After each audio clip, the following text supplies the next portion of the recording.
Hi, we're reading Learn the ABCs with Ricardo Reading Mouse ABC Picture Book, and today we are doing the sound for the letter U.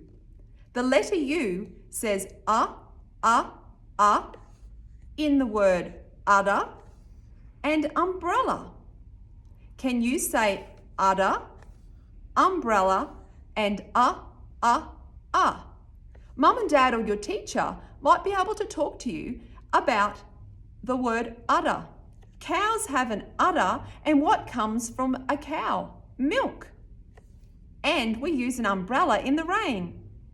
You can also talk with Mum and Dad or your teacher about other words that start with the sound, which is the short vowel sound of the letter U for udder and umbrella. Bye for now. See you next time.